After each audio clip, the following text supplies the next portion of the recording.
Alors, en dernière partie de ces deux journées extraordinaires, j'ose le dire, nous avons le plaisir d'avoir mis en place cette table ronde avec, alors je vais commencer à vous présenter les personnes, de gauche à droite, Jérôme Suzek de la pardon, Suzek, en écorchant les mots, bravo. Jérôme Suzek, donc de la Confédération Paysanne, monsieur Pierre-Antoine Pinero, de l'association APARM, je suis président. APARM, vous pouvez dire... Alors l'APARM, c'est Avenir Production Agricole Résiliente Méditerranée. Et donc on accompagne, on est un collectif d'agriculteurs, de collectivités et de centres de formation.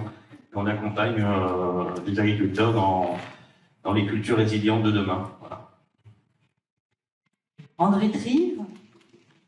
Oui, bonjour à tous et à toutes. Moi, je suis agriculteur sur Elme et je suis président de l'association Sols Vivants Méditerranée qui a pour mission de promouvoir les sols vivants et l'agroécologie au sens terme dans les zones agricoles du département.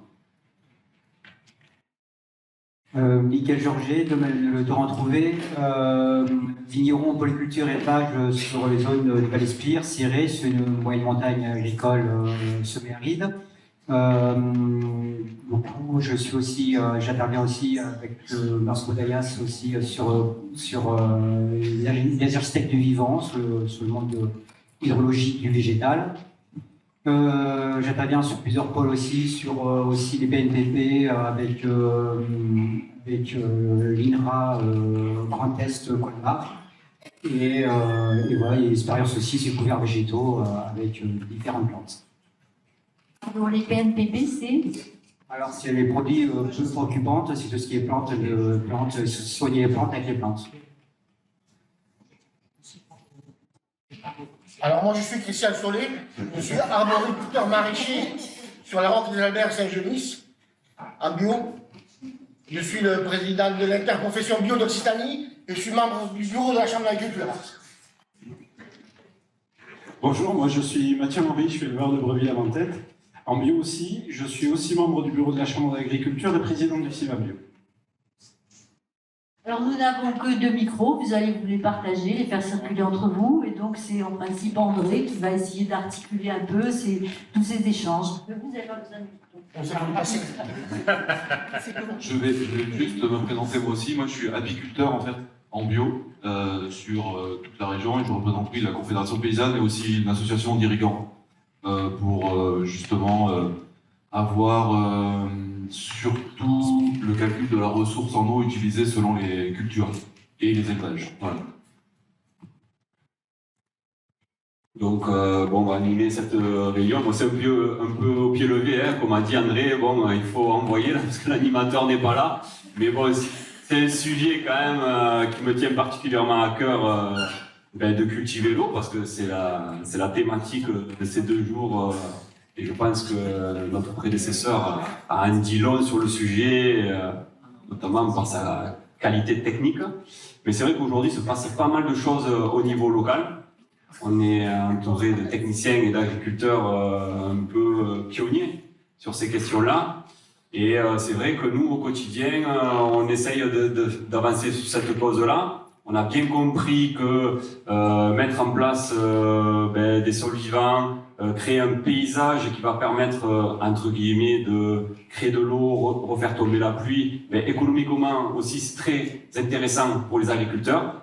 Cependant, il va falloir un peu faire reset dans le logiciel. Voilà. Moi, je suis un agriculteur qui n'a pas eu de génération agricole avant moi. Donc, moi, je suis né dans l'agroécologie, ce qui est quand même un certain avantage à l'heure actuelle.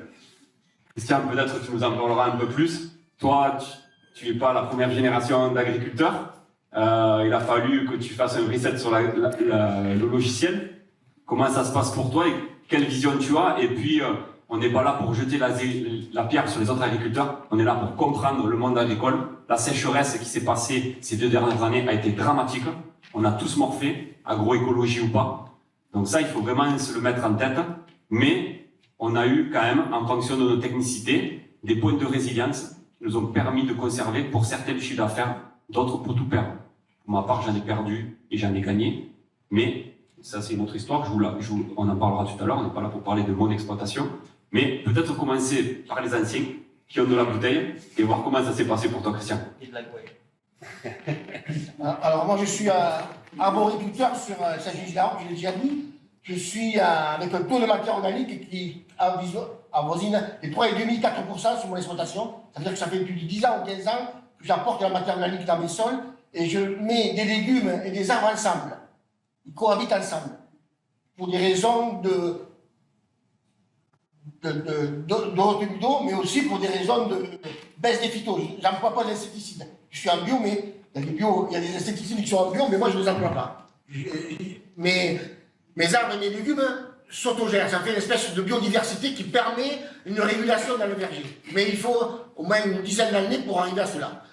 On est dans un département où il n'y a pas eu de remembrement, comme dans la Beauce ou les photos qu'on a vues dans le nord de la France. La moyenne des parcelles du département, c'est 30 arbres, 0,3 hectares. Il y a beaucoup de, vous savez, des haies, des ruisseaux, des fossés. Voilà. Ça permet aussi cette biodiversité et cette retenue d'eau qu'il a pu. Le souci maintenant, c'est de faire comprendre aux gens que l'herbe et les arbres, c'est la vie, quoi. C'est la vie de l'eau. C'est-à-dire que c'est eux qui permettront de retenir l'eau et de pouvoir que l'eau s'infiltre dans le sol et qu'elle soit stockée dans le sol et tout ça. Même dans les vergers, il ne faut pas tondre beaucoup, quoi. Hein. Plus l'herbe est haute, moi je la couche. Je la verse comme les blés, vous voyez. Les blés versés en couchant. Quand il pleut, l'eau est plus freinée ou quelque chose qui est tondu. Sur un chauve, il n'y a pas de vie. Sur quelqu'un qui a les cheveux, il peut y en avoir. Vous comprenez ce que je veux dire? Exemple un peu dur, mais c'est... Voilà ce que je fais. Je ne vais pas monopoliser la parole. Je vais donner d'autres... voilà. La chance que j'ai eue, c'est que moi, mon père est né en 1910. Et mon grand-père est né en 1987. 1887. Vous avez compris? Donc la transition orale est très importante. On est passé du gaz moutarde, vous voyez le gaz moutarde, 14-18. Le gaz moutarde. Allô, allô, allô, allô. Dans les tranchées, je parlais. Le gaz moutarde, maintenant, jusqu'à le début de la pétrochimie. Ça veut dire qu'on a demandé à l'agriculture de mettre de l'engrais, de mettre des phytos pour manger. Après la guerre, il y a eu un besoin d'alimentation. Hein. Alors il a fallu faire une agriculture intensive. Là, on est arrivé au bord du gouffre. Hein. Voilà. On revient à l'arrière. On réfléchit sur d'autres solutions. Voilà. Oui, madame, on vous écoute. Est-ce que c'est vrai que les usines d'armement ont été transformées en usines d'engrais? Tout à fait. C'est même pire que ça. Les bombes. Ah oui, vas-y. C'est même pire que ça. Si vous voulez, les engrais chimiques, ils ont été trouvés par un chercheur allemand qui s'appelait Fritz Haber, qui était avant la Première Guerre mondiale et entre les deux guerres mondiales. Et son objectif à lui, c'était de tuer le plus efficacement le plus de gens possible. Et en faisant ses recherches, il a trouvé les engrais chimiques qu'on utilise encore aujourd'hui. Voilà. Et alors, est-ce que en fait tous ces systèmes agricoles qui sont mis en place depuis la guerre, c'est pas fait exprès pour tuer les gens? Non, pas du tout. L'objectif en sortie des guerres, c'était de nourrir la population. Donc il fallait nourrir la population de manière efficace et rapide, et ils se sont servis de ce qu'ils avaient sous la main pour le faire, les engrais de synthèse. Aujourd'hui, on a un recul qui est différent, mais on ne va pas développer trop là-dessus. On est passé de 50% du panier de la ménagère à l'alimentation à 14%. Pour faire cette transition-là, il fallait faire du rendement, de l'intensivité. Vous comprenez ce que je veux dire? Pour baisser les coûts. La société ici aussi, elle est fautive, en général. Hein? Marrakech, Tahiti, la téléphonie, ça a remplacé l'alimentation. Vous comprenez ce que je veux dire?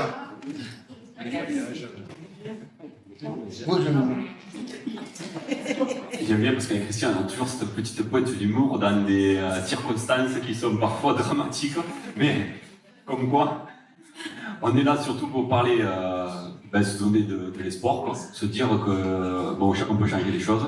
Quand vous allez vous promener dans les vergers de Christian, c'est vrai que il n'y a pas d'eau stagnante, il y a de l'eau qui est absorbée, qui part dans les nappes. Vous avez des sols éponges, des sols très riches en matière organique, des sols qui évapotranspirent, qui va créer de la condensation dans l'air. Et c'est ça qu'il faut se dire. Ce qu'il faut penser, parce qu'on a ce dérèglement climatique qui a été terrible sur le département en 2 ans sans pluie. Et ça, on a été victime du grand cycle de l'eau, c'est ce qu'il faut se dire. Il y a aussi ce petit cycle de l'eau, parce qu'il faut aussi segmenter les choses. Il faut se dire qu'on est tous capables, à notre niveau, de recréer le petit cycle de l'eau, de refaire tomber la pluie. C'est ça qui est important. Aujourd'hui, si vous montez au Canigou faire une petite promenade, que vous prenez une photo des années 70 de la plaine du Roussillon, c'est plus du tout la même. Vous allez comprendre pourquoi il pleut plus. On a fait de notre département une plaque de béton. On a chassé nos agriculteurs de nos campagnes. On a utilisé, bien entendu, de la chimie, de la mécanisation à outrance qui a dissous cette matière organique qui faisait qu'on avait de l'humus. En sortie de guerre, on était à 4 points de matière organique et on se retrouve à 1,2 points au mieux dans notre département. La matière organique, ce fameux humus, entre guillemets, qui est présent dans notre sol, qui retient 10 fois son poids en eau. Ça, il faut se dire. On élève l'ail, on ferme nos paysans, on met des vignes en espalier.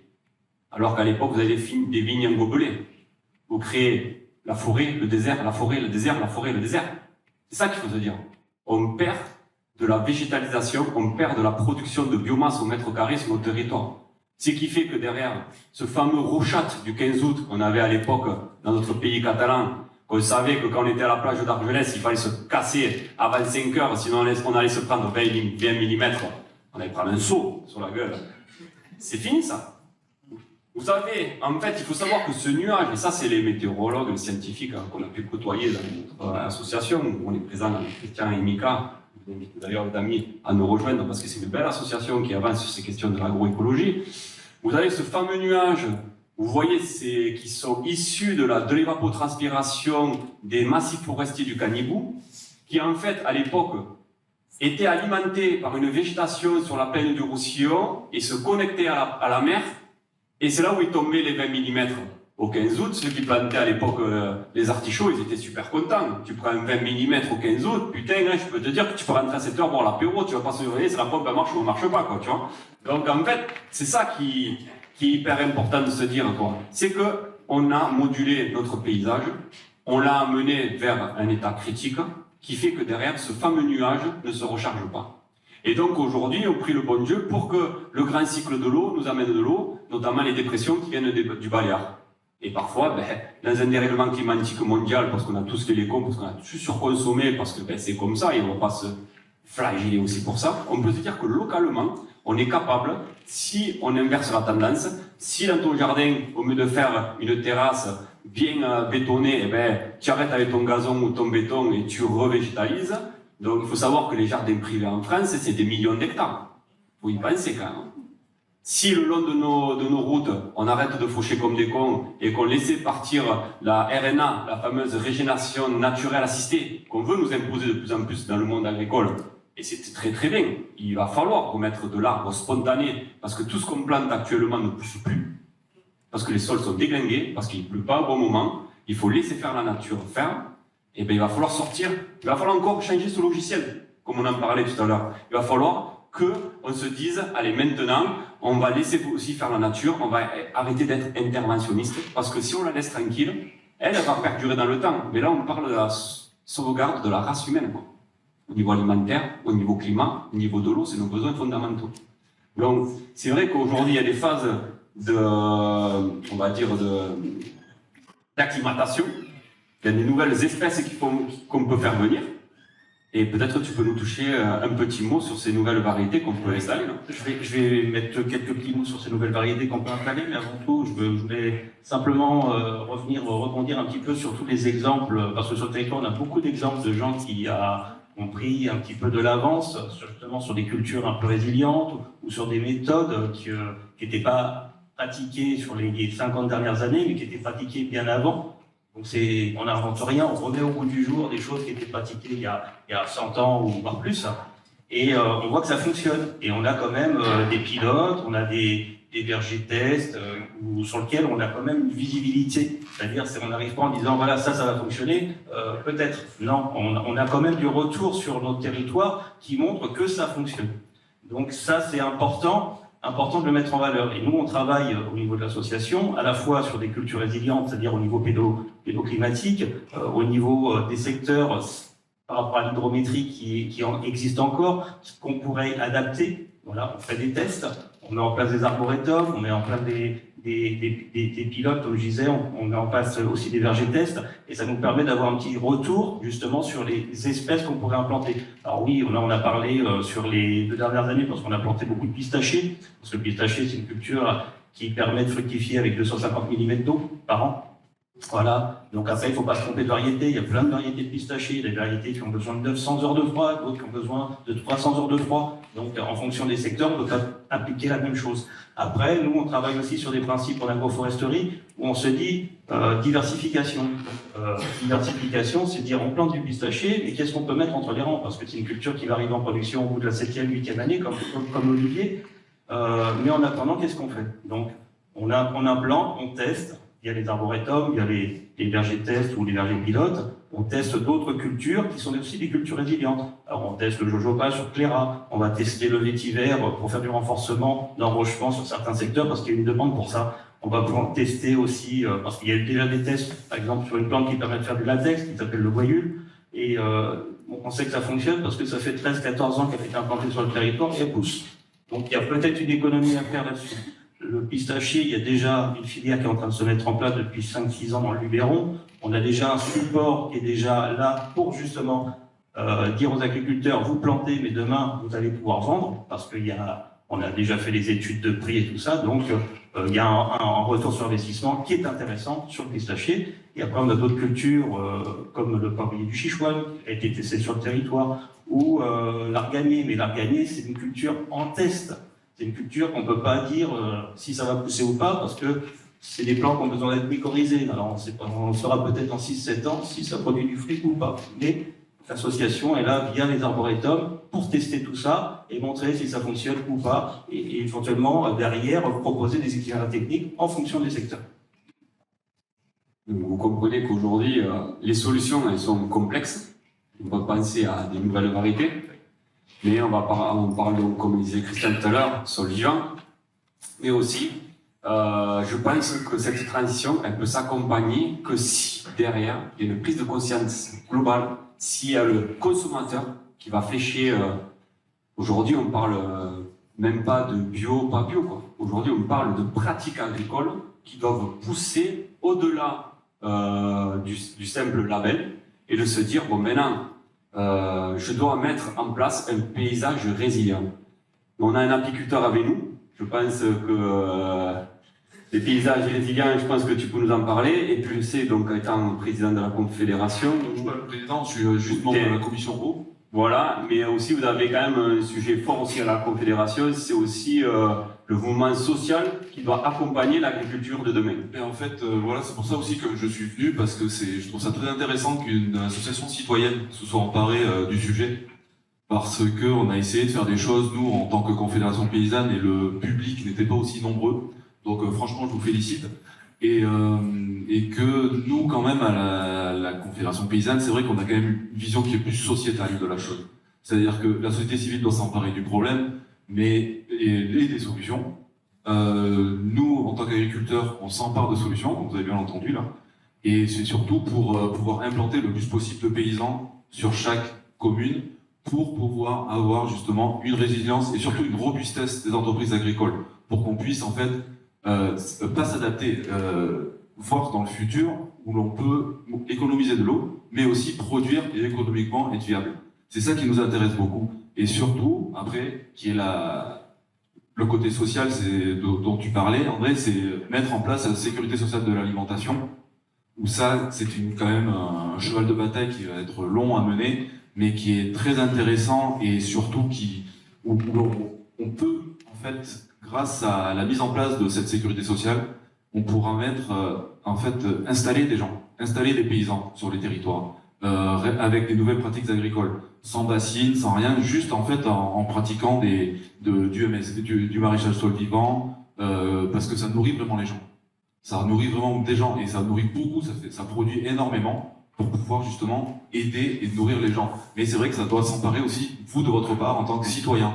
Vous, citoyens, Vous avez un cerveau, 2 bras, 2 jambes, donc il faut s'impliquer dans la vie associative de vos villages, de vos communautés de communes, lancer des choses et participer justement à cet effort pour que nous, on ait un département robuste.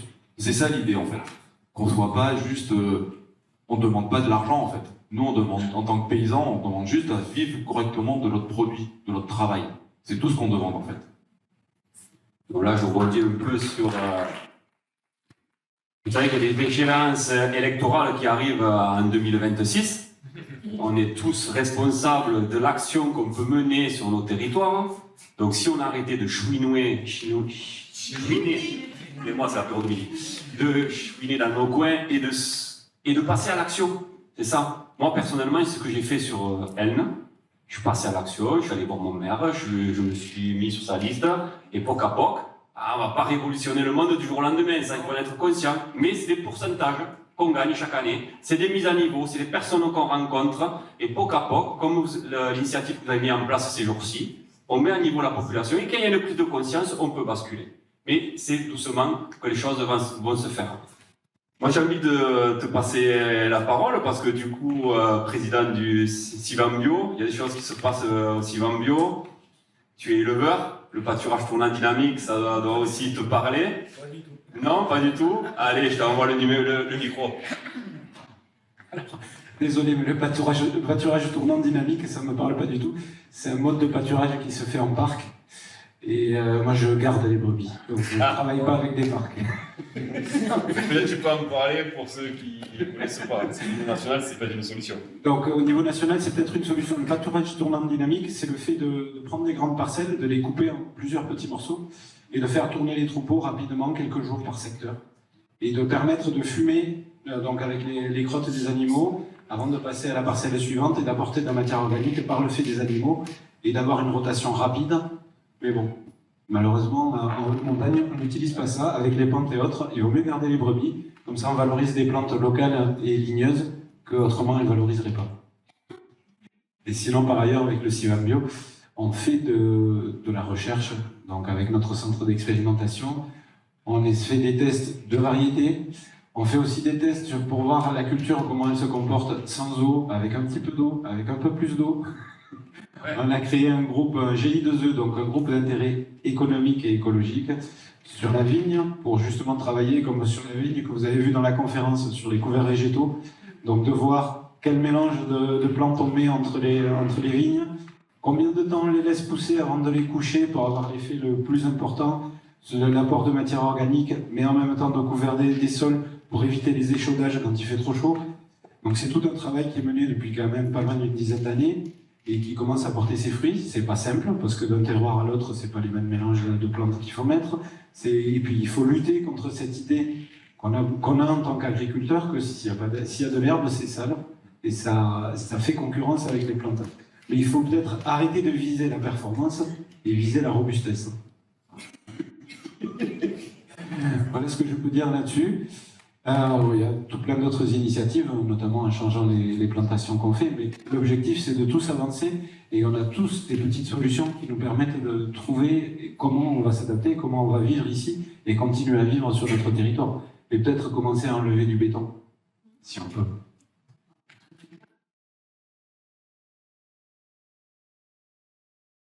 Pour le béton, il y a 5000 arrivants par an dans le département. C'est ça la difficulté. Comment harmoniser non-bétonnage et accueil? Capitalisation des centres-villes, ça abandonne. C'est vraiment la solution, mais c'est la grosse question. Et les gens qui arrivent, ce sont souvent des retraités, des retraités, qui veulent finir leur jour au soleil sans eau, sans pluie, chien, sans eau, vous avez compris. Donc ils veulent un espace autour de la maison. L'urbanisation est toujours un monde. Hein. Il faut être conscient. Et c'est pas prêt de s'arrêter, d'après moi. Hein. Après, tout le littoral, il y a 100 ans en arrière, c'était les marécages. Hein. Il y avait personne, il y avait des cabanes en bois de temps en temps, pour 4 pêcheurs et 4...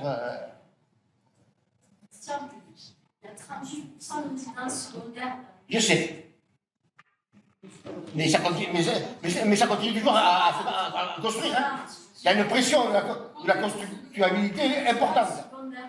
des problématiques à 38% de déjà une migration sur le logement, c'est qu'il y a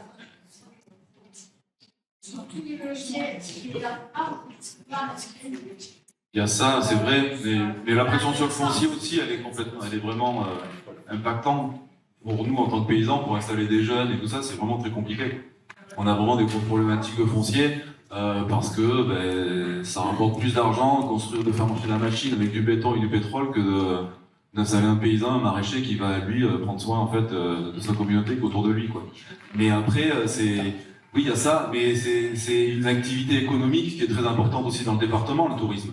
Donc il faut essayer d'arriver à avoir un peu les deux choses, c'est sûr. Parce que, par exemple, les gens de Cerdagne, la plupart des paysans qui sont chez nous, ils sont paysans l'été, mais en hiver, ils font quoi? Ils sont dans les stations. Exact, mais ça, c'est un gros souci, quoi. C'est une grosse problématique chez nous, ça. Ça, la bétonisation, la chenalisation des rivières, voilà, il y a une prise de conscience à avoir au niveau des bassins versants, comme le disait Samuel tout à l'heure, et c'est là-dessus qu'il faut vraiment travailler ensemble sur chaque bassin versant, qu'on puisse vraiment mettre en place quelque chose de robuste. Je rebondis un peu sur ce que disait Mathieu, mais c'est hyper important pour nous en tant que paysans, vraiment. Moi, je voulais juste rebondir sur le fait qu'il y a de la place pour tout le monde. Après, c'est une question d'équilibre dans tout ça.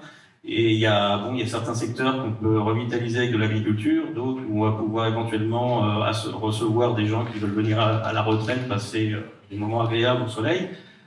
Mais, entre guillemets, c'est trouver justement cette dynamique au niveau agricole, comment faire venir des gens, comment motiver des gens justement à s'implanter. Nous, on a revu un peu notre modèle l'année dernière sur la Parme, en se disant, si on ne fait pas du clé en main, ça va être difficile de trouver un nombre conséquent d'agriculteurs d'ici les 5 ou 10 prochaines années. Donc, on a travaillé sur le foncier. Donc, on va faire de l'acquisition foncière pour justement mettre en place des modèles agricoles et ensuite mettre des porteurs de projets au bout de la 3e année, 5e année ou 10e année. Et si on ne fait pas ça, ça sera difficile de générer un peu un engouement sur des gens pas forcément du territoire. Il y en a beaucoup, la plupart viennent de l'extérieur parce qu'ils avaient d'autres moyens, ils ont vendu leur maison en région parisienne ou à Bordeaux, peu importe dans les grandes villes. Et on a encore un foncier qui n'est pas trop cher et ça leur permet éventuellement d'acquérir sur une maison et en même temps un peu de terrain pour pouvoir devenir agriculteur. Et c'est ces gens-là actuellement qui permettent de récupérer 2, 3, 4, 5, 10 hectares de culture agricole. C'est tout un...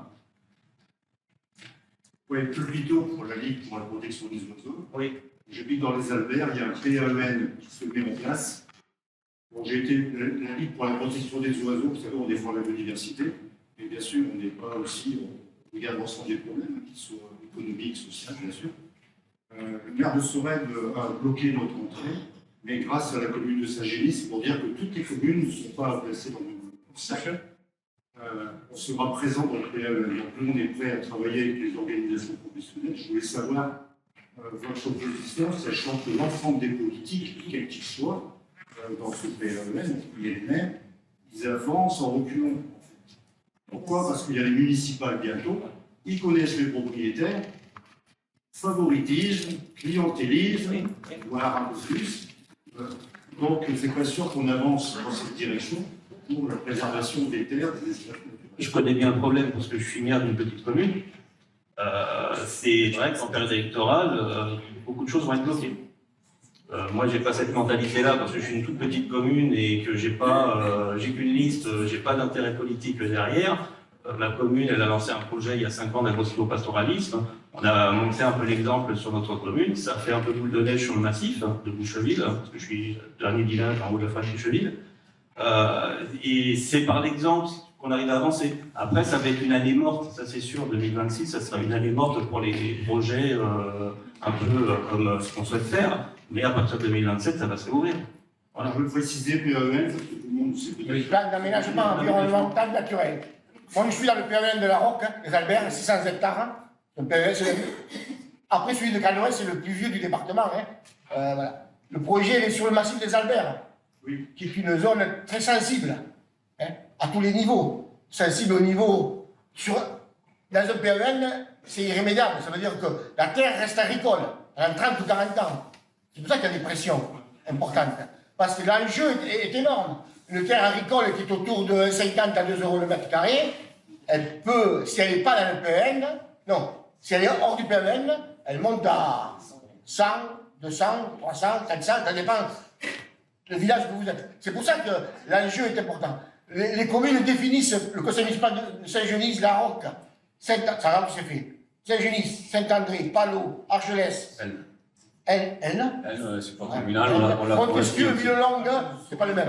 Montesquieu, Villelongue, il y a 7 ou 8 communes. Sorène. Excuse-moi.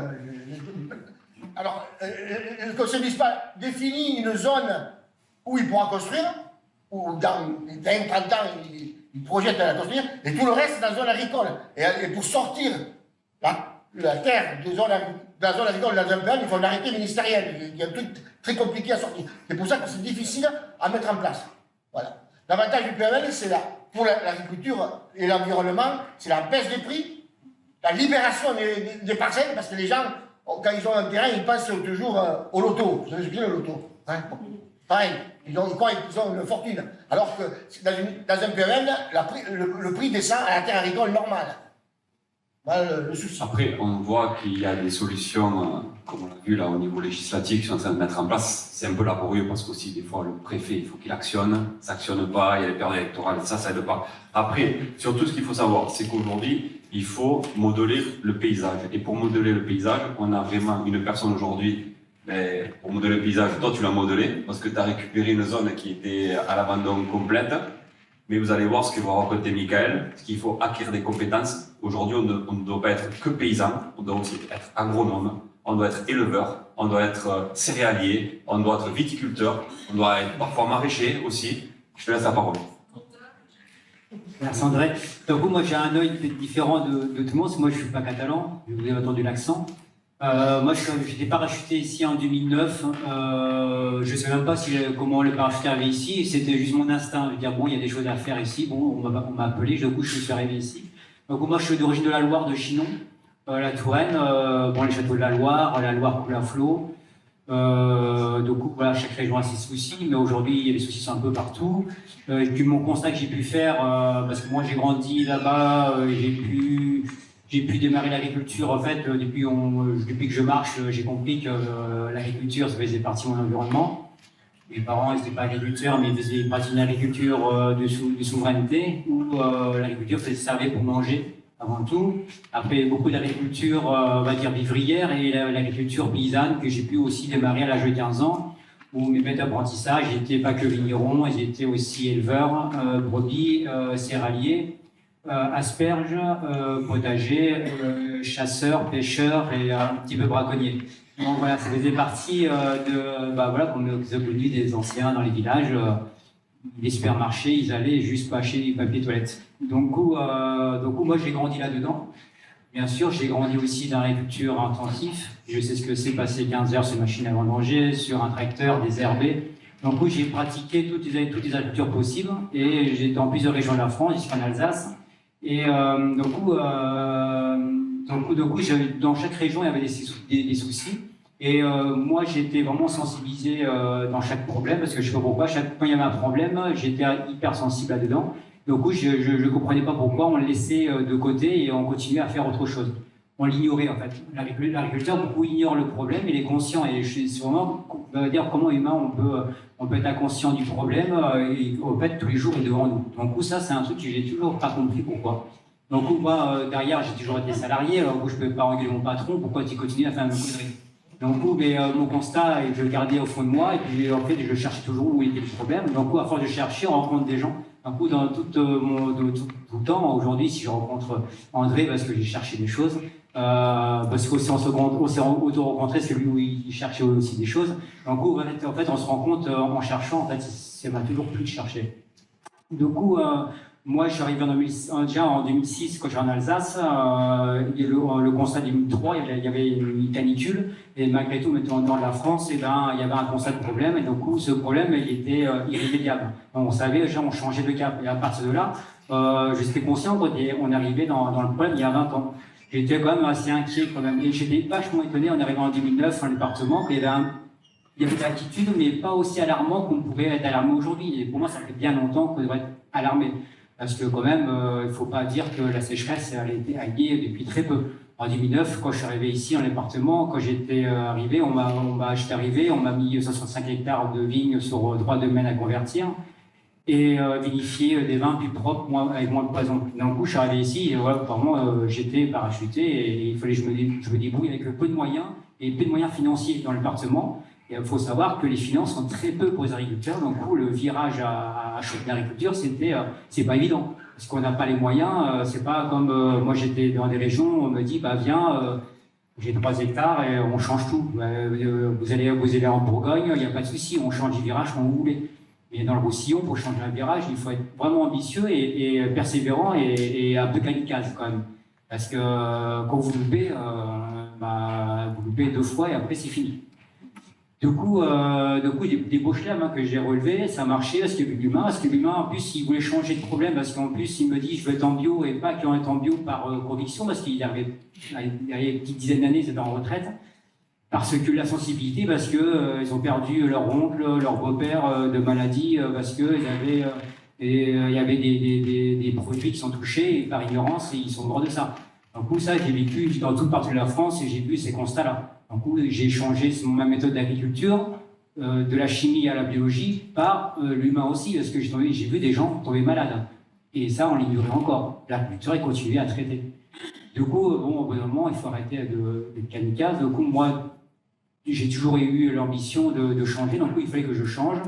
Donc, la sécheresse, moi, j'ai aperçu, il faut que je résolve les problèmes.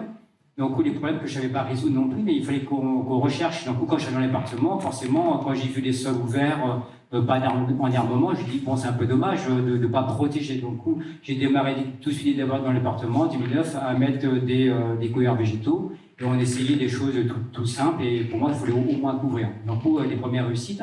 Et après, par la suite, on s'aperçoit que le végétal était beaucoup touché et abîmé parce que le matériel a quand même saccagé le patrimoine végétal. Pas que dans le génétique, ça on parle de ça, donc on aurait long à parler. Et juste les outils avec le tracteur, déjà, des outils, bon, ça se règle bien, donc il faut l'apprendre. Du coup, il y a peu de gens compétents qui savent bien régler les outils. Donc, quand on a un outil qui est par exemple une vigne qui abîme les cèpes de vigne ou n'importe quel végétaux, c'est un gros traumatisme. Donc, c'est comme si vous faites un coup de pioche dans un tuyau, il va y avoir des fuites d'eau.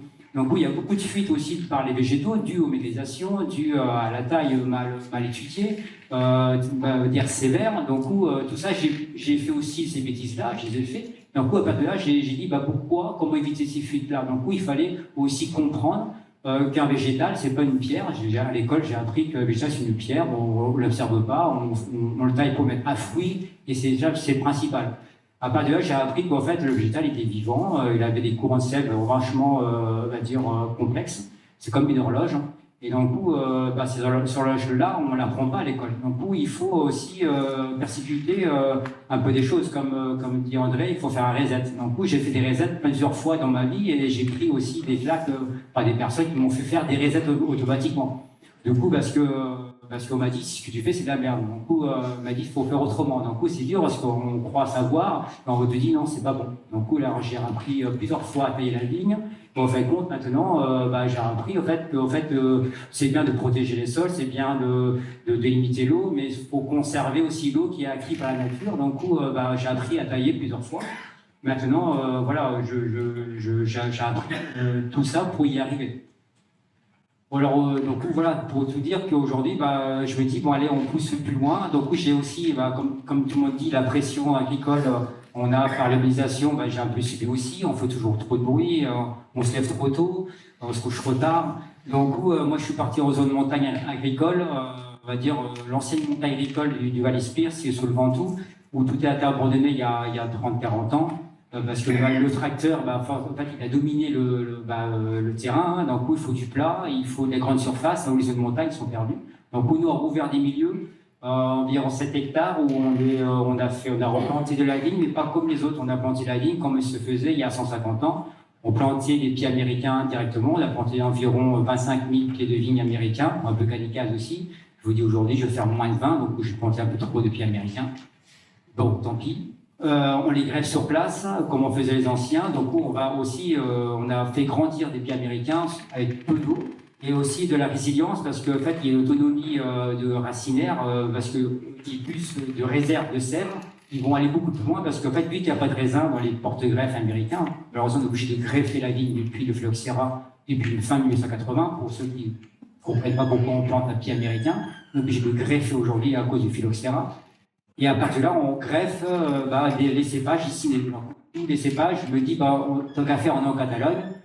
Et je ne vais pas planter du cabernet franc de Chinon, que j'aime le cabernet franc. Je dis, je vais jamais le planter, bien sûr. Même si j'aime le cabernet, le chenin.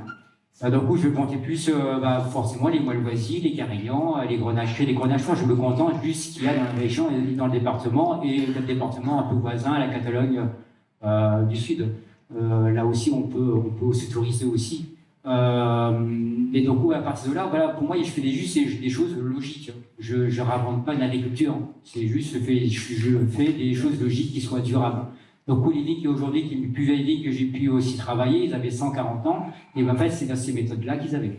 Par contre, je n'ai rien changé. J'ai juste utilisé les pratiques qu'on pratiquait et que ça marchait. Donc, aujourd'hui, on n'encourage pas ça. Déjà, on n'est pas aidé, on n'a pas de finances. Planter une vigne aujourd'hui, c'est financé à 100%, à condition que vous arrachez, vous replantez avec des clones. Des clones qui sont aussi maintenant, car on va dire le mot simple, lessivés, on va dire qu'ils sont carrément, pour moi, avec un brassage génétique qui est quasiment maintenant plus d'actualité en fonction du climat. Donc il y a tout ça à revoir. Et donc voilà, il y a toutes ces questions qu'il faut se mettre en place. Et donc on fait des choses durables, ça coûte, ça prend du temps. La production, je la fais pas au bout de 2 ans, je la fais peut-être au bout de entre 5 à 10 ans. C'est pas grave, mais en tout cas, je vais transmettre à mes enfants ou à futurs agriculteurs. Je veux toujours réfléchir à une manière de faire, que ce soit générationnel. Parce qu'en fait, on sera toujours gagnant dans ce milieu. On n'est pas gagnant rapide, mais on est gagnant. Voilà, donc moi, en tant que polyculteur et passionné, donc je me dis, il faut aussi des cycles vertueux, on va dire des piliers qui nous servent aussi à nourrir le sol. Je n'utilise pas d'engrais, comme vous avez dit pourquoi, l'engrais, il y a eu quelques mots dire l'engrais c'est du poison. Moi, je considère pour moi c'est du poison pour les vers de terre, tout ce qui est du sol. Donc je me dis, pourquoi pas l'utiliser quand on a besoin. Mais je me dis, tant qu'à faire, on peut avoir besoin parce que je fais un système lent. Donc j'utilise des animaux pour utiliser en éco-pâturage, brebis, chèvres. Et tout ça, c'est intéressant. Je n'utilise pas des animaux pour les manger parce que je ne mange pas beaucoup de viande. Et en plus, je n'ai pas envie de faire de la vente de viande parce que c'est un métier à part aussi et je ne peux pas être partout. Donc je me dis au moins des animaux pour faire l'éco-pâturage. Sur en zone montagne, dit pénibilité, dit pas tracteur, dit comment on prend des broussailleuses.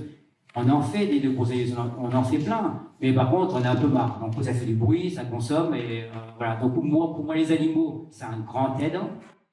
Donc ça me coûte de l'argent aussi parfois pour les nourrir, mais je me dis j'économise de l'essence, de l'huile, de l'usine de matériel, de l'humain, et puis les animaux c'est sympa.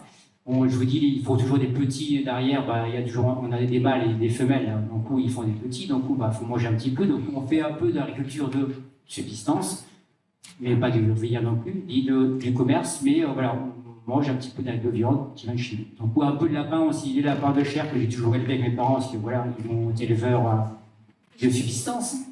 Et j'ai continué toujours à faire du lapin, pas que pour manger du lapin. Ce qui m'intéresse, le lapin, en fait, c'est ses crottes. C'est pas ses crottes de lapin, parce que c'est le seul fumier qu'on peut utiliser frais et très riche en urée. L'urée, c'est une bombe atomique pour réveiller le sol, donner la vie dans le sol. Donc, le fumier de lapin, j'utilise frais. Donc, à chaque fois que j'utilise frais, ce fumier, je suis content. Parce que, en fait, je ne peux pas avoir mieux. Je peux pas avoir, mais de temps en temps, manger un peu de lapin. Bon, voilà, c'est très bon, c'est très bonne viande. Voilà, c'est des nappes, mais j'en mange un peu, mais voilà. Mais pour moi, les animaux, c'est ce qui donne par la suite. Donc, voilà, donc on a eu une vache, mais malheureusement, on l'a plus. Il a beaucoup aidé pour ouvrir les sols, enfin, ouvrir les territoires fermés. Et puis un peu de poules, bien sûr, faut faire l'omelette. Et aussi, l'azote vient par les poules. Donc, quand on les a voir, ils grattent, il y a toute une utilité. Et donc, en zone montagne cirée, il faut savoir qu'en fait, moi, quand j'utilise un endroit, quand j'ouvre un endroit, j'analyse toujours un endroit. J'analyse avant de toucher, détruire, j'analyse. Je marque pendant plusieurs années les arbres que je vais garder. Et au bout d'un moment, je garde ou je ne garde pas. quand je vais intervenir pour replanter une nouvelle culture. Donc, par exemple, le mimosa, ça fait 5 ans qu'on rouvre les fleurs des mimosas. Pendant des années, les mimosas, qu'est-ce qu'on va en faire? Alors après, j'ai écouté les anciens, les mimosas me disent, ça coûte, les anciens me disaient, mimosa, non, ça vaut plus rien, ça paye pas, ça vaut pas beaucoup de faire mimosa bois, et je les écoutais, et puis au moment, c'est con, parce qu'en fait, je regarde mimosa, ça fait des fleurs, ça ne coûte rien, il n'y a pas besoin de traiter, comme n'importe quel végétal. Le climat sec, bon, trop sec, ils n'aiment pas trop non plus, mais bon, il reste en vie. Donc maintenant, ça fait 5 ans qu'on vend la fleur. Et voilà, la fleur, par exemple, on le vend à 4 € le kilo, en vrac, en fagot, donc c'est pas désintéressant. Donc ça fait 5 ans où c'est marché là, on est content, ça fait un petit revenu supplémentaire, mais pas plus.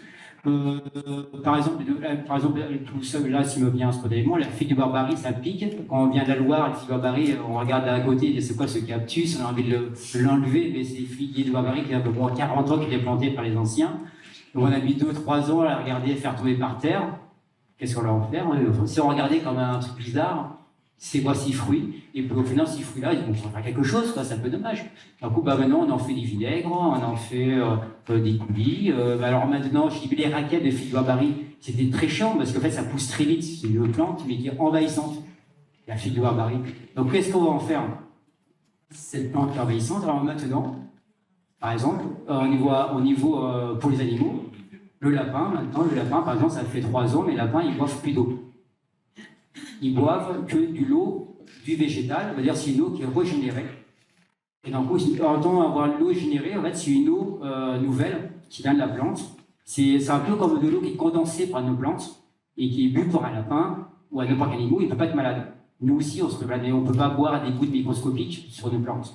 Alors, pour moi, ce serait la meilleure eau pour boire. Et donc, c'est... Oui. Alors, Michael, moi je trouve ça passionnant. Vraiment, tout ce que vous racontez, c'est passionnant. On a envie d'en savoir plus, que vous avez un mode très agréable à écouter. Seulement, vous voyez, vous êtes 6 là. Oui. Hein, et 6 ont des choses, au moins sans doute, aussi passionnantes à raconter. Ça, c'est une première chose. Et puis, il y a la salle qui est là, qui a sûrement envie de plein de questions. Donc, il faut qu'on... Voilà.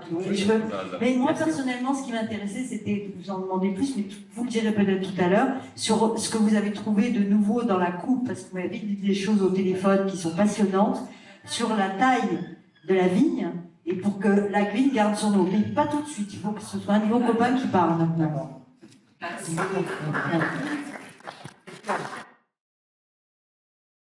On va peut-être passer aux questions de la salle. Je pense qu'il y a pas mal de personnes qui ont des questions diverses et variées. Là-haut.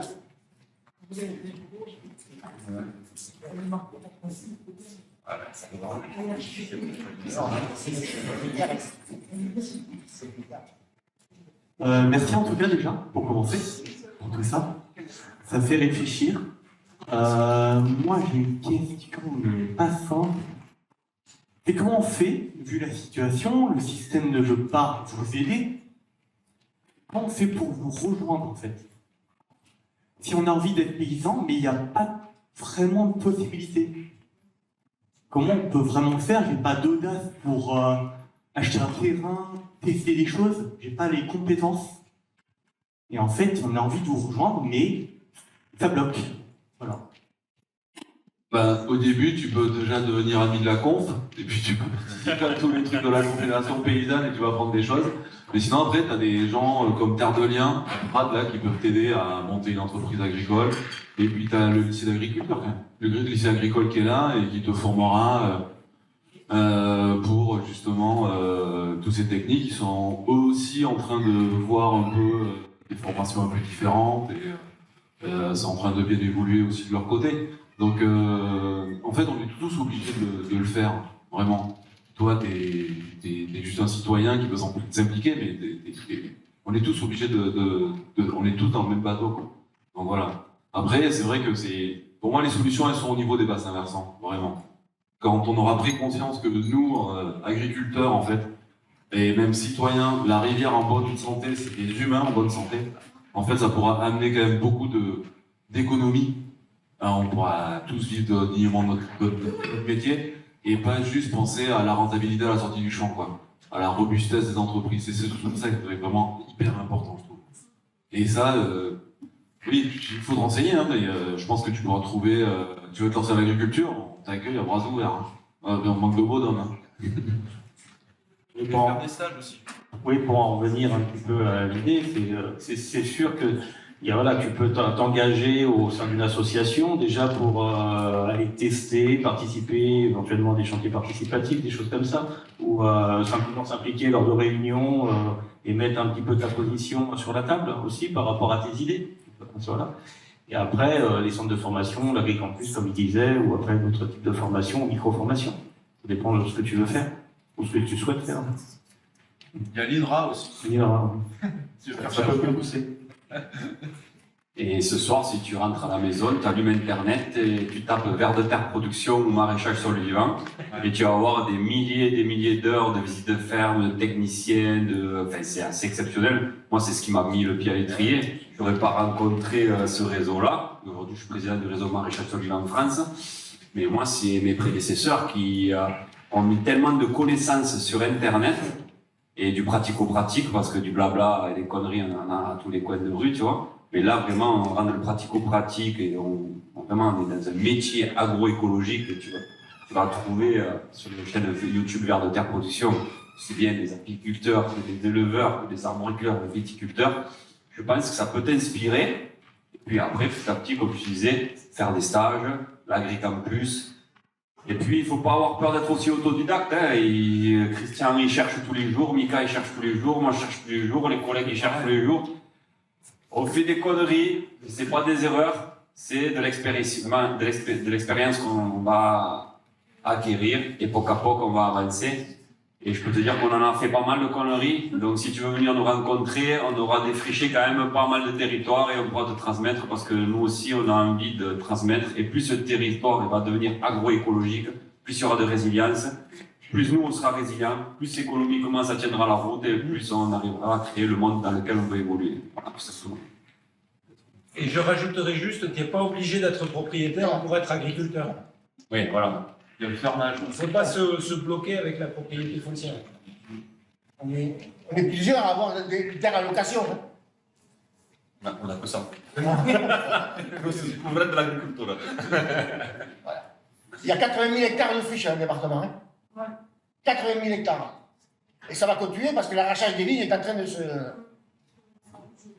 l'accélérer. Moi, je forme pas mal de mecs à l'installation, notamment avec le réseau Vers de Terre Production et Maraîchage Solivain. Il faut savoir que le lycée agricole, c'est bien, c'est hyper important, mais au-delà de ça, il y a plein de choses, voilà, la pratique, il y a plein de choses qu'il va falloir gommer. Il ne faut pas laisser que quand on est agriculteur, on est chef d'agriculture, le chef d'entreprise. Donc il faut être bon en communication, il faut être bon en gestion, il faut planifier une stratégie sur 5 ans, il faut savoir faire les bons investissements, tout comme un chef d'entreprise. À part qu'agriculteur, tu as aujourd'hui le dérèglement climatique qui arrive de plein fouet, donc ça aussi il faut le mettre, il faut y penser, comment je vais réagir.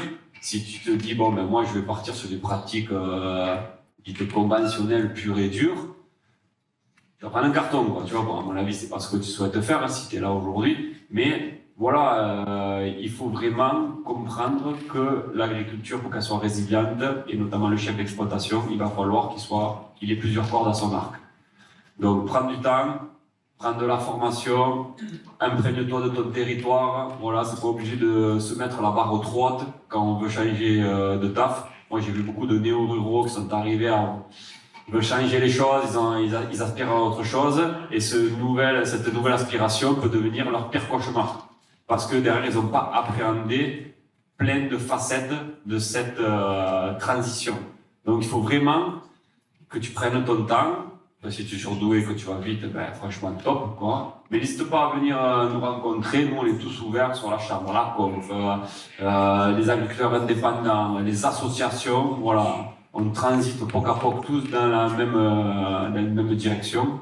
Donc voilà, aujourd'hui, tu as les pionniers sur le territoire qui ont défriché. Et maintenant, à toi de continuer à défricher, mais on est là. Voilà. Oui. Ah, mais il y a un micro. Ah, bon, merci. C'est seulement une petite question. Petite question, vous avez déjà mentionné aussi des Approchez le micro. Approchez le micro de la bouche. Oui, c'est vrai. J'habite à Damas. Sur ma petite question, vous avez déjà mentionné des expériences avec des cultures de résilience. Vous avez aussi commencé avec des pistachiers. Oui. Et je voulais seulement savoir, les pistachiers, je sais, ils n'ont pas besoin de l'eau, mais est-ce qu'on peut planter ces arbres partout ici parce qu'ils sont aussi dépendants aussi de la situation géologique et pédologique, surtout de valeur pH. Oui, alors c'est des arbres, comme on dit dans certains pays, et qui sont qui s'adaptent facilement au territoire. Ils aiment mieux les milieux calcaires pour certains, mais d'autres, en fait, on arrive à les faire pousser dans des milieux un peu plus acides, voilà, et d'autres en milieu basique. Après, à savoir, sur le territoire, on a déjà des pistachiers qui poussent spontanément, qui est le pistachier terebinthus et le lentisque. Voilà, il pousse un peu partout déjà sur le pourtour méditerranéen, dont aussi les Pyrénées orientales. Et nous, après, le but, c'est d'adapter des variétés qui sont plus appropriées par rapport au nombre d'heures de froid. Parce que, ce que je disais tout à l'heure, on a des variétés qui ont été plantées il y a une quinzaine ou une vingtaine d'années, on ne savait pas ce que c'était, et c'était des variétés qui étaient plantées quasiment en bord de mer, avec un besoin de 900 heures de froid par an. Donc ça passait pas, ils n'arrivaient pas en fructification. Maintenant, on sait que on a des variétés, on est sur les vergers pilotes, on est jusqu'à 8 variétés plantées. Donc c'est les communes qui portent les vergers pilotes. Donc ça permet de faire des tests et de pouvoir avoir des échecs et justement dire sur tel type de commune avec tel milieu pédoclimatique et pédologique, ça permet de pousser, d'avoir des résultats, et sur d'autres secteurs, ça sera une autre variété qui va être plus mise en avant. Après, pour les agriculteurs, sur les vergers tests, on est sur des variétés un peu plus basiques, où il y a déjà eu des tests qui ont été faits auparavant, soit avec des retours d'expérience du côté espagnol, soit côté algérien, tunisien, syrien, et aussi au niveau du Luberon. Dans le Luberon, ils ont planté il y a à peu près 6-7 ans maintenant, donc ils ont des variétés qui sont rentrées en production l'année dernière. Donc on sait, par rapport à ces arbres, qu'on a une fructification qui est bonne. Voilà. Bon, je voulais déjà commencer de planter aussi ici, oui. Mais notre terre est plutôt acide. Oui, mais bon, après, c'est vrai qu'en milieu acide, nous, on est en train de faire des tests, on s'aperçoit on nous dit, ouais, en milieu acide, il faut éviter de planter du pistachier. Et moi, par exemple, sur le virage, j'ai une terre un peu acide aussi sur certains secteurs. Et il se porte très bien. Voilà. Après, ça dépend de la variété, ça dépend du porte-greffe, ça dépend de plein de choses. Tout à l'heure, lors de la conférence, on a parlé de l'évapotranspiration, on a cité l'exemple du sorgho qui était peut-être plus adapté que d'autres céréales à pousser sur nos terres. Qu'en est-il du coup du pistachier? Est-ce qu'il y a cette question d'évapotranspiration aussi? Parce que du coup, ça semble être une aubaine. On se dit, ah ben super, tout le monde va faire du pistachier. Mais en fait, si j'ai bien compris la conférence précédente, il faut quand même chercher. Non, après, tout le monde n'ira pas vers le pistachier parce que déjà, on a fait une labellisation sur le territoire. Et on mettra une limite sur la plantation de pistachier parce qu'il faut, pour que ça soit économiquement viable, on est obligé de partir sur un produit de valeur ajoutée avec une valeur forte. Et donc, ici, sur le territoire des PO, ça ne sera pas plus de 2500 hectares de pistachiers qui seront plantés. L'objectif de départ, déjà, c'est 500 hectares d'ici 2030. Là, on est sur une quarantaine d'hectares de plantés, déjà. Et bon, ça va y aller tranquillement. Dans le Luberon, ils sont déjà à 500 hectares. Et c'est pareil, ils se donnent une limite à 2500 hectares. Parce qu'il faut rester sur un prix de vente qui soit cohérent pour les agriculteurs, qui a un retour intéressant au niveau financier. Voilà, il faut maîtriser la filière, en fait. Il y a une logique économico-sociale, oui. Mais en termes de préservation de l'environnement ou de régénération, oui. Comme on l'a demandé tout à l'heure, est-ce que ça aussi... Oui, c'est son application. Bien sûr, ça apporte des choses, ça apporte des bénéfices. Après, c'est pour ça que nous, on privilégie après pour beaucoup des plantations en agroforesterie. Il n'y a pas que le pistachier. Justement, pour avoir cette couverture de sol, pas justement... utiliser les interrants au maximum. Le pistachier, on sait qu'il évolue très bien avec certaines autres plantes compagnes, comme le thym par exemple. On est en train de tester sur certains secteurs le thym, sur certaines variétés, d'autres avec la lavande aspi, parce qu'elle a besoin de beaucoup moins d'eau. Donc ça permet d'avoir des retours de culture au bout de la deuxième année, où il y a déjà peut-être 1000 euros l'hectare à récupérer. C'est toujours un plus pour l'agriculteur. Et là où on a travaillé, nous, sur les retours sur investissement du pistachier, donc ça devient intéressant, c'est à partir de la 10e année. En année 7, on est à 1000 euros l'hectare. En année 10, on est entre 6 et 7 000 euros l'hectare. Et dès qu'on passe l'année 15, on est, selon les variétés, entre 15 et 25 000 euros l'hectare. En sec. Voilà. Après, on accompagne les pistachiers pendant 2 ans. C'est-à-dire pendant 2 ans, le temps de l'implantation, toutes les périodes estivales, on va faire entre 3, 4, 5 arrosages en fonction des secteurs. Voilà. Après, moi, il y a des secteurs comme en moyenne montagne, comme la Vira, par exemple. Depuis la plantation, j'ai jamais arrosé. Parce qu'on a eu de l'eau, c'était une période qui a été tranquille pour l'arbre, les arbres poussent très bien, il n'y a pas de souci. Voilà. Pour l'évapotranspiration, c'est vrai que le pistachier évapotranspire moins bien, par exemple, que n'importe quelle autre feuille. Parce que c'est une plante qui est adaptée en fait à son territoire. Le térébinthe, comme tu sais, en fait, il y en a partout dans la garrigue ici. Du thym, il y en a partout dans la garrigue. Ce sont des plantes qui, dès qu'il y a une goutte de pluie, elles pleurent pour elles.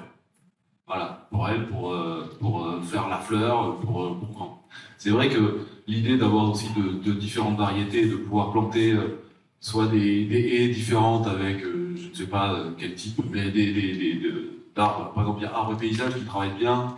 Ici aussi, qui peut bien vous aider, si vous voulez planter des haies chez vous, c'est très bien. Et on peut planter plein de choses qui ont justement une évapotranspiration plus grande et qui, elles, plus importantes et qui, elles, peuvent faire venir la pluie, comme disait André tout à l'heure. C'est ça l'idée, en fait. Mais je suis d'accord, il faut faire venir la pluie chez nous, le plus possible. Mais bon, ça implique un changement sociétal énorme, en fait. Mais il faut pas avoir peur, hein, sinon on ne serait pas paysan. On est confiants dans le futur. Après, il y a tout un tas d'autres variétés qu'on travaille aussi avec les paysages. Et nous, là, on teste des variétés de Polonia, par exemple, qui sont intéressantes et qui, eux, au niveau carbone et evapotranspiration, sont importantes à mettre dans les haies. Voilà. C'est des plantes à croissance rapide. On avait juste une problématique dans les PO parce que ça avait été testé il y a une dizaine d'années. Et où on a du vent. Et c'est des arbres, les premières années, qui font des très grandes feuilles. Donc la problématique, c'est que pendant au moins 2 ans, il faut les CP, c'est-à-dire les retailler complètement à ras, pour que le tronc, sur un cycle, en fait, qui va peut-être monter en fonction des secteurs entre 3 et 4 mètres de hauteur, puisse résister au vent. Donc voilà, c'est des applications, c'est des tests. Après, il ne faut pas se tromper de variété, il y a plein de variétés. Moi, je fais un peu le provocateur. Ce que j'aime bien.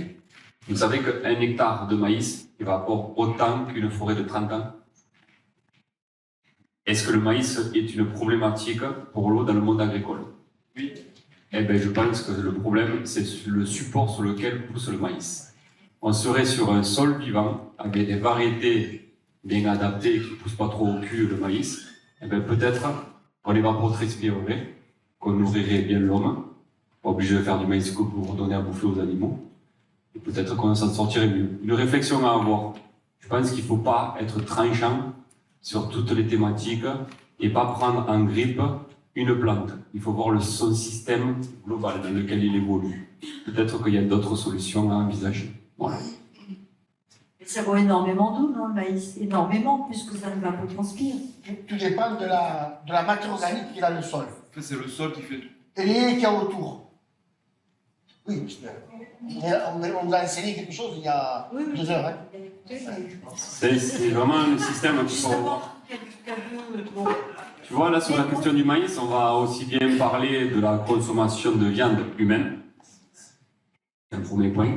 Jusqu'à la conception de nos milieux agricoles et l'approche du sol, aussi bien que des aides gouvernementales qui pousseraient à l'agroécologie, à la captation de carbone dans les sols. Voilà. Parce qu'aujourd'hui, il y a quelques aides pour capter du carbone dans les sols, mais c'est plutôt Total qui se les avale que les agriculteurs. Vous voyez, c'est un sujet complexe, quoi, là. Donc, on ne peut pas tout résumer à un maïs, par exemple. C'est un ensemble qu'il va falloir traiter. Donc, voilà, c'est juste une petite provocation qui permet de réfléchir. Est-ce que vous pouvez nous parler de votre expérience sur la prise de la température des sols l'année dernière au mois d'août? Je trouve que c'est vraiment très intéressant, basique. Et ça dit des choses quand même. Entre voisins? Ouais.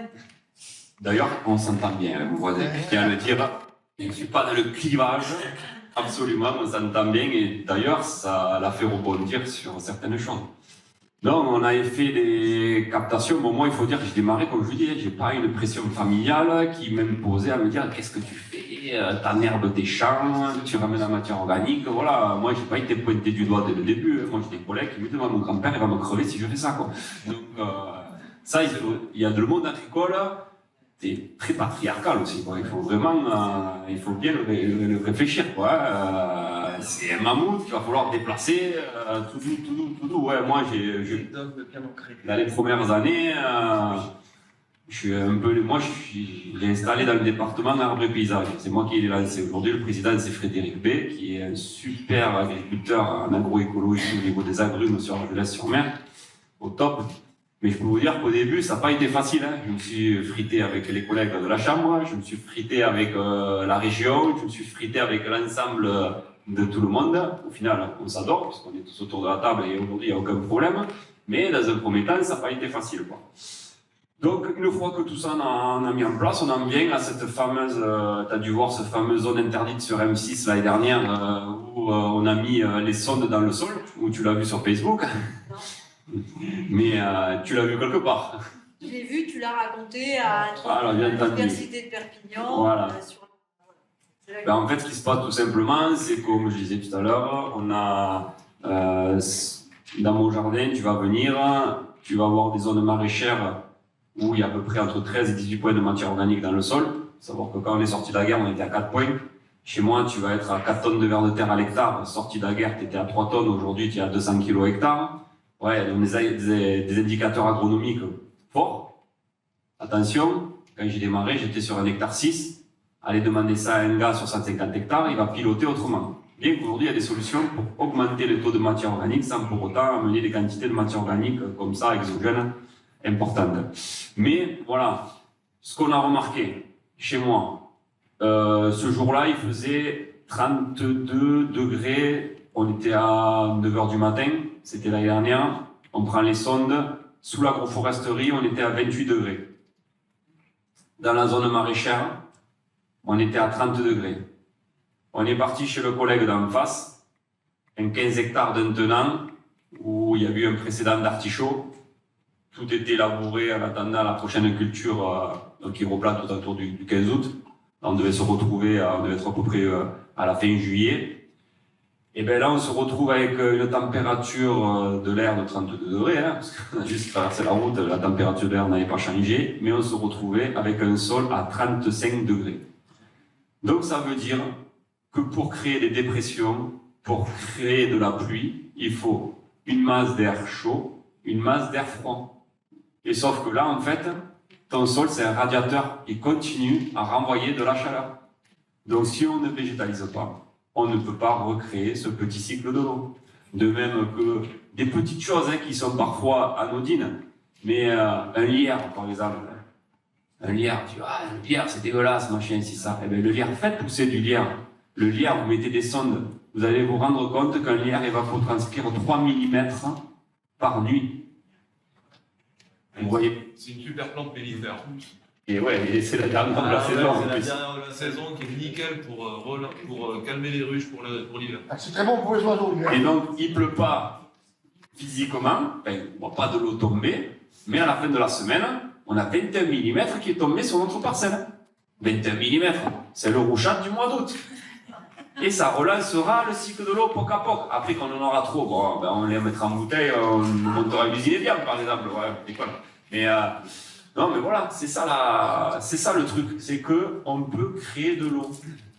C'est ça, on est créateur de l'eau. Et je vous parle pas, je vous invite à aller voir vraiment toutes les recherches de Marc-André Selos sur tout ce qui est mycorhize et tout ça. Aujourd'hui, on se rend compte, alors je vais vous le simplifier, mais vraiment, il faut aller lire tout ça, qu'on peut créer de l'eau. On croit que la molécule d'eau est présente sur l'air et sur la planète depuis la nuit des temps, et ça crée des cycles. Et c'est toujours la même quantité d'eau. En fait, la molécule H2O peut être créée par la vie sur Terre. C'est ça qui est exceptionnel. On peut créer de l'eau. Moi, je suis tombé de cul, j'ai appris ça il y a quelques mois en arrière. On ne connaît absolument pas ce qui se passe sous nos pieds. On ne connaît que 5% de toutes les mycorhizes qu'il y a dans notre sol. C'est un truc de fou. On s'emmerde à vouloir aller sur Mars et on ne sait même pas ce qui se passe sous nos pieds. vous assurer que franchement, si demain on est vraiment, on loupe tout, c'est que vraiment on se les cherchait. Parce que là-haut, il avait fait tout ce qu'il fallait pour qu'on soit bien. Donc, essayons de revenir terre à terre et de remettre les choses qui sont basées sur le vivant, tout simplement.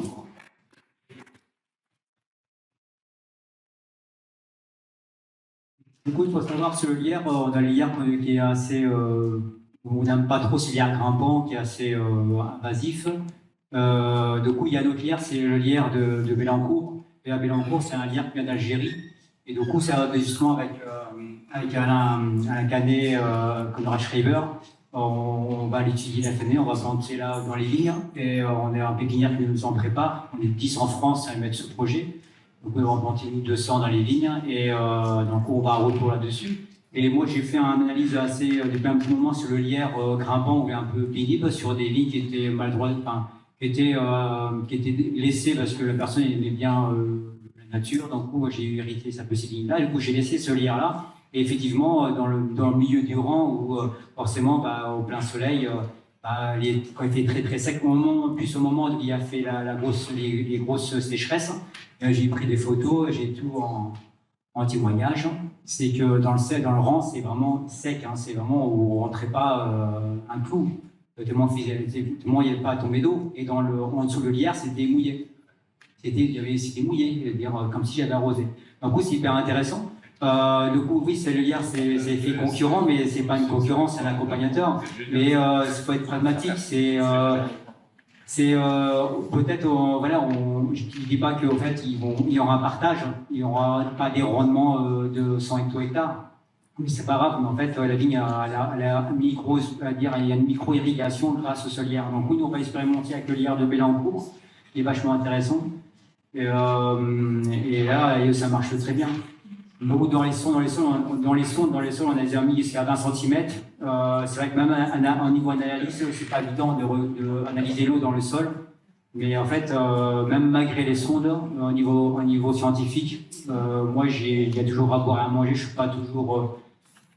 J'ai un gros recul même sur les sondes d'hydrométrie, parce qu'en fait, même les sondes, il paraît qu'on est asséché, même si on met de l'air dans le sol. En fait, l'eau, elle n'est pas où se trouve dans la sonde. Donc, parfois, on a des lectures qui est vraiment. Pour moi, c'est-à-dire une balance où on dit que l'herbe sèche et en fait, non, elle sèche pas, amène l'eau ailleurs où l'herbe fait pousser. Donc, l'eau est véhiculée par l'herbe, stockée dans le sol, dans le sous-sol. On élève des animaux, des micro-animaux, les insectes, les animaux dans le sous-sol. Et malgré ça, moi j'ai toujours analysé le côté scientifique des sondes, parce que les lectures, j'ai toujours remis en cause mes lectures des sondes dans mon sol. J'ai dit, moi, je n'étais pas d'accord sur les sondes. Parce qu'en fait, on n'est pas capable de mesurer l'humidité qui est créée par les animaux du sous-sol, les microphones, faunes, parce que les animaux dans le sous-sol, on ne peut pas les mesurer, l'hygrométrie qui a peu donné, parce qu'elle aussi a fait pipi, a fait caca, elle transpire, et ça, on ne peut pas les mesurer. Donc, des fois, on met en défaut notre adonnement dans le sol parce qu'on dit qu'on est sec. Pour moi, on n'est pas sec. Donc, c'est pas évident d'avoir une analyse entre l'herbe et pas l'herbe. C'est pas évident. En tout cas, le lierre, à l'œil, c'est très visuel. Il y a de l'eau. Ce qui est important dans les sols, c'est les endomycorhizes. C'est des super capteurs de flotte. Et donc, l'endomycorhize, c'est les champignons, en fait. C'est de l'humus, quoi. Donc, c'est ça avec la matière organique qu'on essaie de ramener, nous, dans le terre. Donc, justement, voilà. Donc, je pense que oui, le monde agricole, on a trouvé des solutions. On a trouvé des trucs pour justement nourrir les gens, bien nourrir les gens de façon propre, qu'ils ne tombent pas malades et qu'ils n'aillent pas faire le trou de la sécu encore plus grand. Mais voilà, il y a un changement sociétal à mettre en place. Et ça, c'est vous, les citoyens. Les citoyens. On conclut, on continue. D'autres questions? Ah. Ouais. Moi, j'aimerais bien savoir. Micro, comment. J'aimerais bien savoir quand même avant de partir, comment vous avez fait passer l'eau des raquettes de Nopal jusqu'au lapin.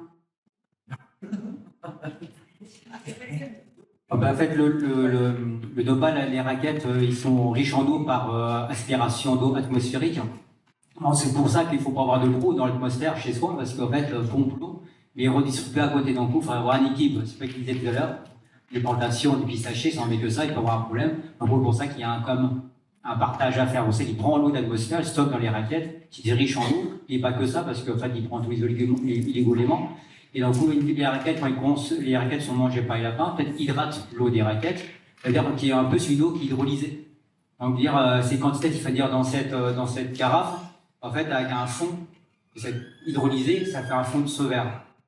Et quand ils consomment cette raquette-là, ils hydratent vraiment, et c'est de multiplier l'hydratation. En plus, c'est une eau qui est régénérée. Donc oui, c'est une eau qui est bénéfique, elle n'est pas polluée. Alors au moins, elle est filtrée par cette plante.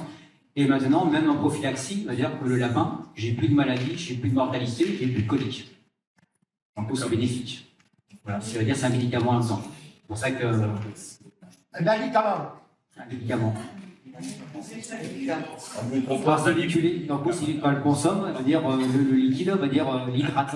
Et ça suffit pour il y a besoin d'eau.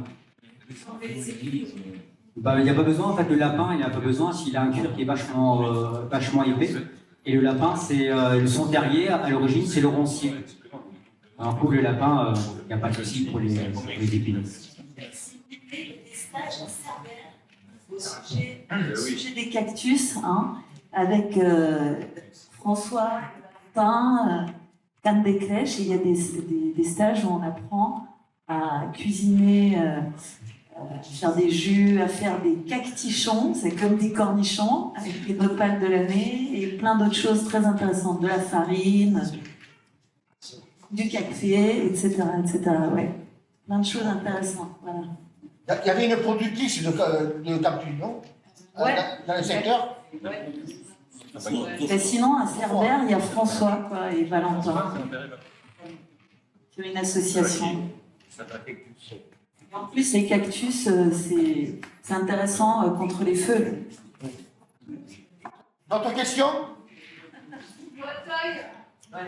Ah oui. Après, on peut peut-être faire il y a l'apéritif, non? Tu nous disais? On peut discuter autour d'un verre, non? Peut-être, parce que s'il y a des questions un peu personnelles, ça intéresse peut-être pas tout le monde, quoi. Donc, à moins que vous voulez me répondre, que tout le monde en tasse, mais peut-être ça n'intéresse pas tout le monde. Donc on reste sur la thématique, je pense. J'ai juste une question qui est... le micro. Mangez-le. Alors voilà, la question c'est ça.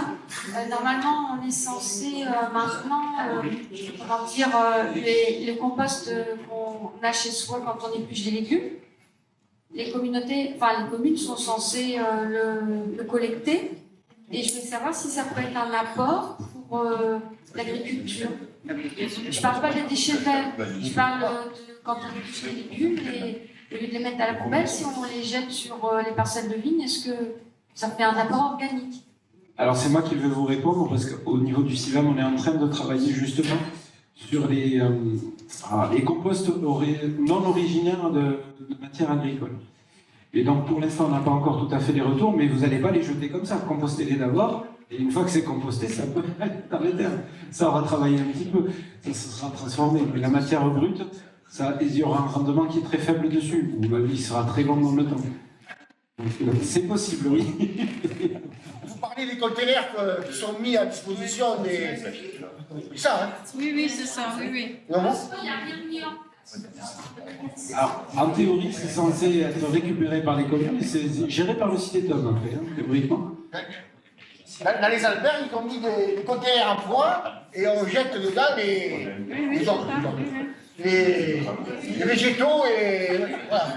Ça fait des biodéchets, justement. Et les gens le jettent et après, des fois, ils le récupèrent eux pour leur jardin ou pour leurs fleurs. Ça existe dans mon village. Plus de questions?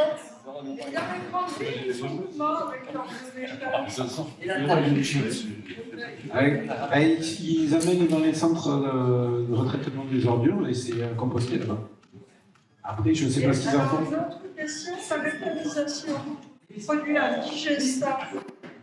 Alors la méthanisation de produits indigestables, c'est quelque chose qu'il faut envisager très prudemment, la méthanisation. Parce qu'aujourd'hui, on a pas dans notre secteur, mais dans certains secteurs de la France, des agriculteurs qui ont fait le choix de la méthanisation et aujourd'hui, ils produisent des végétaux pour nourrir leurs digesteurs. Oui, ça c'est de toute façon, c'est la culture énergétique.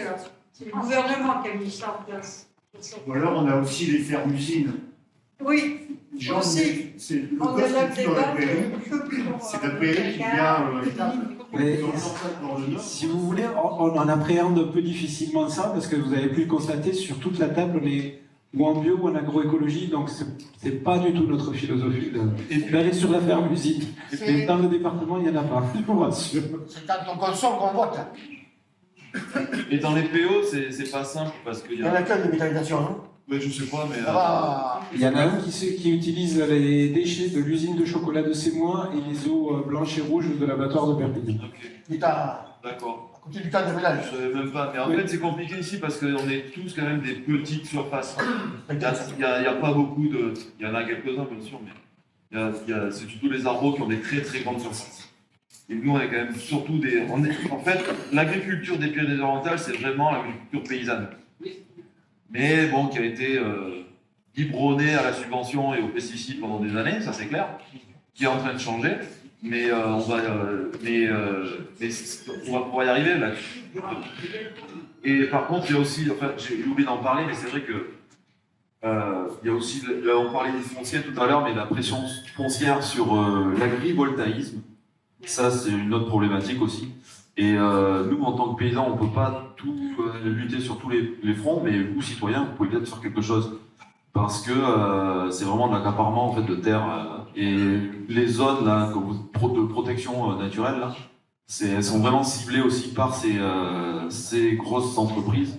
Et ça, vous, en tant que citoyen, ça peut quand même faire quelque chose.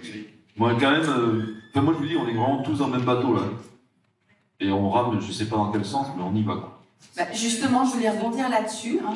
C'est une chance de vous avoir tous aujourd'hui. Hein. Et on est effectivement des citoyens, on est un collectif citoyen. Est-ce que vous pourriez nous dire, selon vous, et chacun, j'imagine, va avoir une réponse différente, sur quel sujet on pourrait se concentrer avec toute l'expérience que vous avez?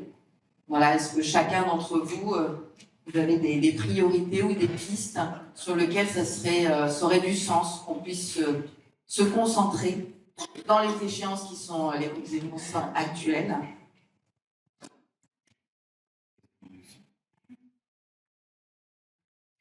C'est complexe. On est d'accord. C'est complexe, la société est complexe, on en a parlé de plusieurs solutions. Hein. Ça peut aller voilà, du fléchage de consommation des citoyens, au législatif, au grid reset. Il y a de là aussi, peut-être qu'on est pas mal d'agriculteurs qu'il faudrait qu'on aille consulter chez un psy, tu vois, ça peut nous aider aussi à franchir certains caps au niveau de la transition, tu vois. Enfin, c'est très très complexe, quoi, tu vois. Le monde agricole est aussi malade que la société actuelle, quoi, tu vois. Quand tu vois les pourcentages qui se passent aux élections nationales, ça fait peur de ce qui se passe, quoi, tu vois. Et la première chose, ce serait de couper télé, BFM et tout ça, tu vois, ça pourrait aider aussi, tu vois. Donc, voilà, et puis, peut-être c'est pas la priorité de certaines personnes aujourd'hui, tu vois, les peurs, machin. Si on vivait plus dans l'optimisme, dans la joie, dans l'amour, tu vois, peut-être c'est des choses qui nous permettraient de voir les choses, on verrait plus le beau. Et donc peut-être on irait plus vers l'agroécologie, on se mangerait du sol vivant à la table tous les jours, tu vois. Peut-être c'est ça, quoi, tu vois, qu'on aurait besoin. À part notre assiette, on créerait du paysage, quoi, tu vois. Mais c'est parce que il faut vraiment qu'on ait cette notion de plaisir, de joie, d'amour, tu vois, de partage, tu vois. C'est des fondamentaux qu'on est en train d'oublier dans cette société. Il faut arrêter le repli sur soi et tout. Peut-être ça part de ça, là-bas, tu vois. Peut-être. Peut-être que je suis un fou dans un coin en train de rêvasser. Peut-être qu'il va falloir qu'il y ait un grand chaos pour qu'on se réveille et qu'on se dise, putain, on est tous frères et sœurs, quoi, tu vois. Il y a peut-être ça, tu vois. On est tous fous, alors. Il y a peut-être on est tous des dingues, voilà, tout simplement.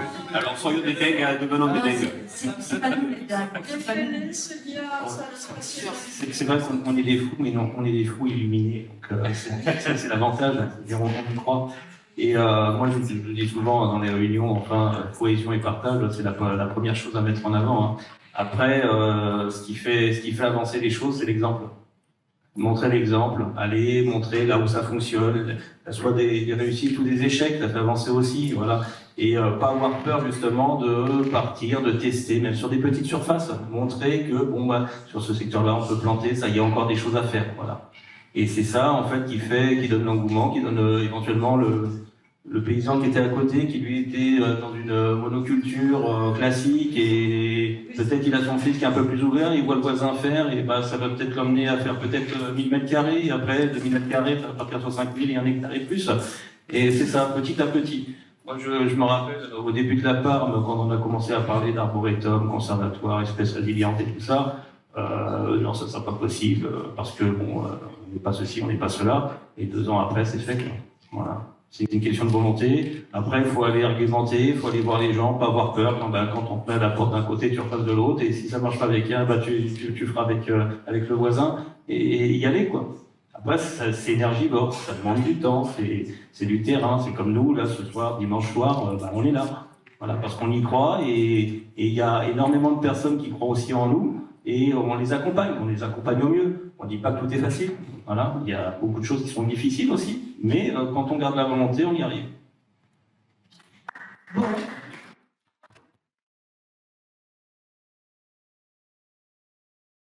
Bon, alors tout ça est vraiment, vraiment passionnant. Je crois que, bon, le temps, on n'arrive pas à arrêter, enfin moi personnellement. Je vous propose, je suis allée vérifier, on a un peu d'apéro à boire. Voilà, on va partager en sœurs et en frères. On est à Bagnous, Et d'autre part, ben moi je reste sur ma faim. Alors je sais pas, peut-être qu'on peut commencer à bouger. Moi je reste sur ma faim quant à la taille de la vigne pour qu'elle garde son eau. Alors si vous avez encore peut-être 3 minutes, Michael, peut-être qu'en 3 minutes vous pouvez nous expliquer. C'est vrai que le pivot de la taille de la vigne, ça m'a aussi apporté dans ma résilience aussi de pouvoir conserver l'air dans les vignes aussi, ça en faisait partie. Comme disait, on a beaucoup de fuites et la taille en fait crée des fuites d'eau parce que le tailleur va dire coupe forcément dans l'âge du bois qui est trop vieux. Et pour soi-disant rajeunir, recéper, régénérer, et soi-disant, en fait, on crée des problèmes, on vide des courants de sève, on vide du bois. Imaginez-vous un platane qui est taillé comme une trogne, qui supporte, qui fait partie aussi des arbres de trogne. Mais la vigne, elle est considérée pareil, elle est considérée comme une trogne, en fait, à l'intérieur, elle est creuse, elle est vide. Elle est vide pas parce qu'elle a décidé d'abandonner son courant de sève, c'est que, en fait, le tailleur a créé, en fait, une blessure, et en fait, tout ce qui veut dire vieux bois à partir de 2 ans, qui se débouche à l'atmosphère une fois qu'il est coupé, et ben c'est un tuyau qui se vide. C'est-à-dire un cep de vigne ou n'importe quel végétal, un arbre, c'est une paille, pas de sur une paille, toujours une paille. D'ailleurs, il y a ça à 100 ans, il y aura 100 pailles. Et donc vous coupez 50 ans, ben, il y aura 50% du végétal, de la vigne, par exemple, ou de l'arbre, qui va se vider. Il y a 50% des vides. En plus, 50%, on va dire, de l'eau qui est stockée, qui est hydrolysée, qui crée des réserves pour l'année d'après, qui est partie. Et d'un coup, à partir de là, vous êtes en déficience, vous perdez de l'eau, du végétal. À partir de là, quand on est dans des climats secs, et ben, en fait, le cep ou l'arbre, l'inconvénient, il a moins d'énergie pour fructifier et aller plus loin pour faire des rameaux. Parce que quand on fait des rameaux, plus on a des rameaux longs, plus on a des feuilles, plus on est comme des panneaux solaires, plus on a l'énergie, plus il recrée l'énergie pour refaire des réserves dans son organisme en fait. Donc, et moi, les champignons peuvent rentrer. Et ben après l'inconvénient, s'il y a du bois mort, en fait, le bois mort, en fait, il faut qu'il soit mangé par un champignon saprophyte. Et d'un coup, il s'appelle l'esca. Et aujourd'hui, l'esca, c'est un champignon dans la viticulture, il est mal vu. Donc c'est pour ça qu'il y a des produits chimiques qui s'appellent le Pyralion, le Pyrlesca, qui permettent de tuer ces champignons. En fait, le bois mort, il était créé par le tailleur, mais pas par la volonté de la vie, quoi, en fait. Le bois mort, il est mangé par l'esca, et il faut bien qu'il y ait des escas qui mangent le bois mort. Comment on marcherait sur des bois morts depuis les temps des dinosaures? Donc ça ne pourrait pas fonctionner. Donc heureusement qu'il est là, quoi. Merci beaucoup. Je vous propose de clore cette échange. Il faut respecter le bois l'année. On coupe un maximum sur le bois l'année. Et de continuer à l'apéro. Si ça vous va, si vous avez des questions bilatérales, vous pouvez vous retrouver là-bas. Merci énormément. On a quand même parlé à mon position.